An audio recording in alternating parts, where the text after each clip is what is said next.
me finally share it with the world. Yeah, it means more than you can know. Thank you all for being here. It's very surreal, partially because I've had several dreams about this event. Also because I don't think I've ever had so many of my loved ones in a single room staring at me. It's, from here, it either looks like a very successful book launch or the intervention to end all of it. About Australia, it seems like a fitting poem to read because so many of these poems from the book were written in a really quintessentially beautiful Australian landscape. Many down by the river, pacing back and forth frantically, typing notes into my phone. That's I don't know what romantic image you have of writing poetry, but yeah, this is I definitely bring the mad scientist vibe. There was definitely a few occasions I was walking up and down and just repeating the same line over and over again, and then I look up and there'd just be like two elderly bushwalkers. Yeah. I'd be like, you guys want to hear a poem? That's what I'm doing. I promise I'm not doing it. With that, I'll begin by reading a poem. I think I've got it in my head, but yeah, it's hard to tell at this crucial moment.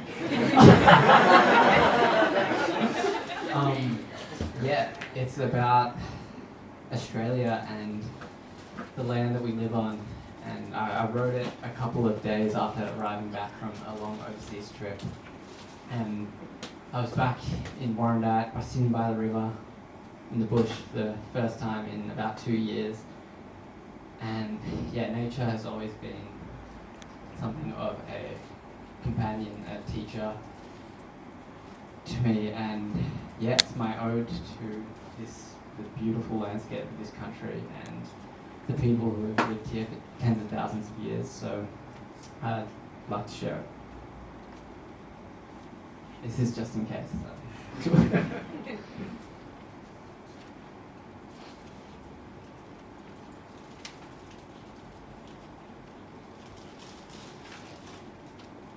It's called The Land We Live On. Arrived home to where the sky seems bigger than anywhere else, to where red earth drinks the endless sunlight, and in a single patch of bushland, nature is itself in a million different ways. Mighty eucalypts rise like living monoliths, each finding its own path towards the heavens. Every leaf, complete in itself, sprouts only to wither and return to the forest floor, death resting upon a bed of life. Great families of trees whisper wordless secrets in the breeze as kookaburras join the laughter of the river, honouring a joke as old as time itself. The Australian landscape is a dream the earth is having. It is a land where people have roamed since there were people.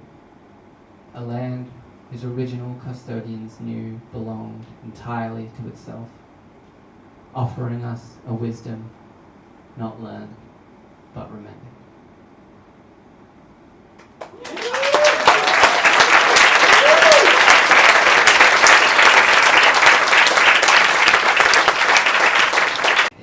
Firstly to Sienna and Keegan for hosting this event. Amazing place, Black Spark. Every time I walk in here, I interrupt some ridiculous conversation at like podcast level, and I'm just like, what is happening?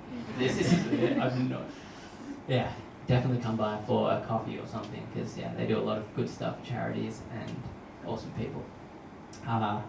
Of course, my friends and family for supporting me through this journey.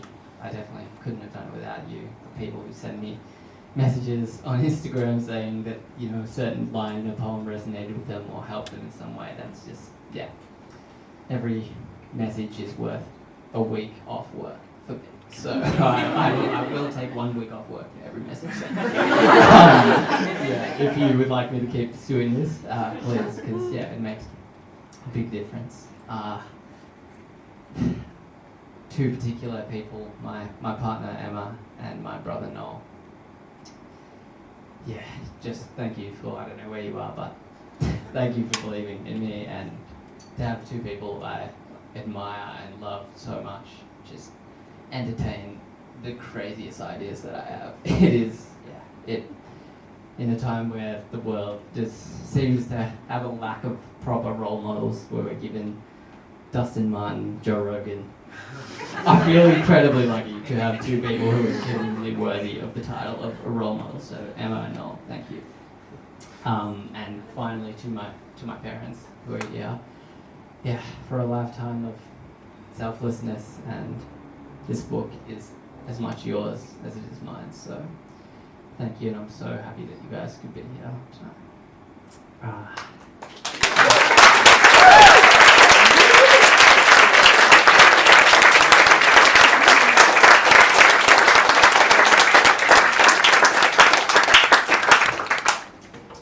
Alright, who's got a question?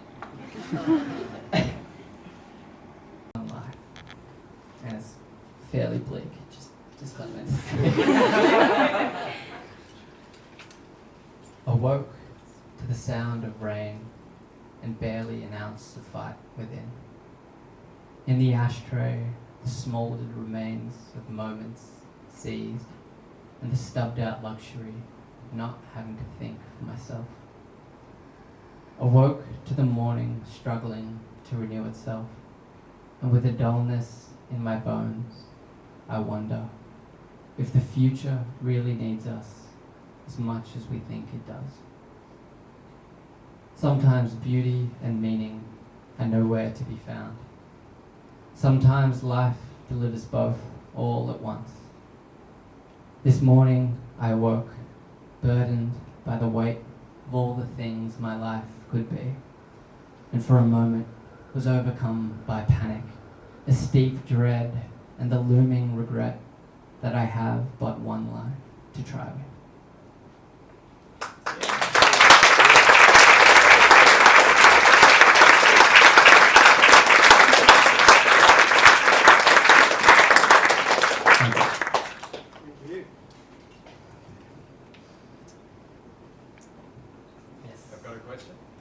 So as we stand and sit here tonight, your words have an audience, and when people purchase the book tonight, your words will have readers and admirers as well.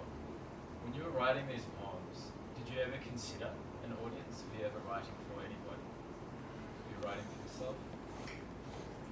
Yeah, the fact that there are so many people here, and there are just books everywhere, and people are probably going to be reading. What I mean to say is, I wrote these poems thinking people would read them in a quiet place. And I'm fairly squeamish about the idea that someone's going to be having a beer and like listening to a band and meeting someone and being like, whoa. This kind of, so I never envisioned this. Unless there was any like dying questions that are, easy to answer. It's actually not a book. Alright, awesome. Thank you all for coming. This is,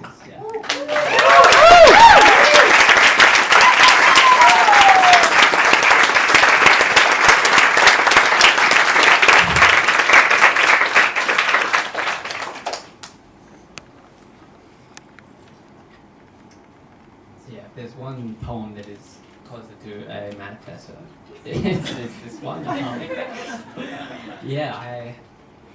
don't know what introduction I can give it, but it has a mystical lens, so that's prepare yourself for that. But it's the idea for this poem was born during the time in the hotel where I was just I could only observe the world, and there was nothing else to do but just kind of ponder and think, what are we doing here? And what is it really to be human and alive? So this is called Life Need Not Explain.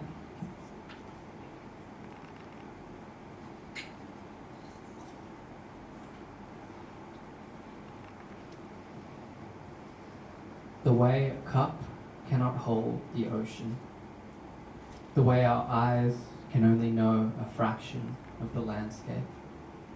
The human mind may never understand the great riddle of its own being. And yet, in every place we look, the world invites us to extend our imagination and breathe life into the questions only we are asked. For like ancient mountains, we belong to the earth and the sky, a living threshold between spirit and flesh, the rational creatures that need more than rationality. And so in a world governed by desire and the cult of productivity, where we have domesticated the divine and trapped ourselves in the temple of the individual, only wonder can reclaim the mystery that each of us belongs to. And so I keep close and am sustained by that which can be glimpsed in the night sky, by the miracles we depend on but don't understand, the mysterious hidden world of processes that architects mountains and paints sunsets never the same twice, that turns water and sunlight into fruit and heartache into music, that lets two beating hearts join to become three, and allows consciousness to arise in a universe made of matter. Even atoms must be amazed at what they accomplish.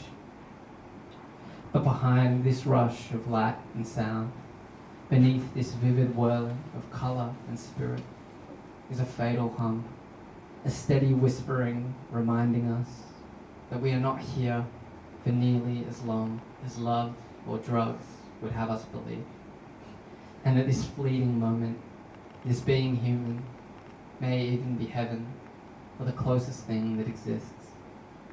For in a sea of suffocating darkness, upon a mysterious drop of unlikely blue, love exists against all odds. Time has been given, asking nothing in return, and the divine gift of expression is ours in every moment. And yet in all of life's poetry, inhaled with every breath, there is an aching within us for purpose, an ancient restlessness for meaning and answers to the age-old questions that keep us painfully human. But if what they say is true, if all that came before this was sheer blackness, empty space, and expressionless silence, then life need not explain itself. For surely it has done enough in raising spirit from dust, in sourcing light from darkness, in turning 0 to 1. So perhaps it is our turn to explain, and it is life that is waiting for us to live as the reason, to give this lucid gasp its meaning, and to answer boldly why it is we are here. Thank you.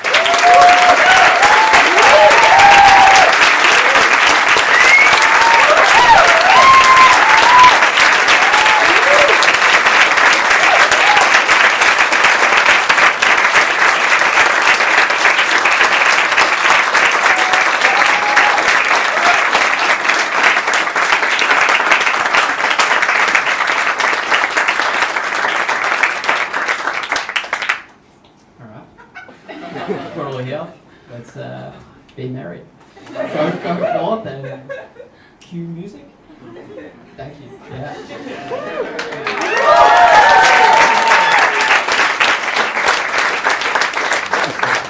Thanks, Nico. So, a few announcements. We're going to have some fantastic music going. This is your time to mingle. This is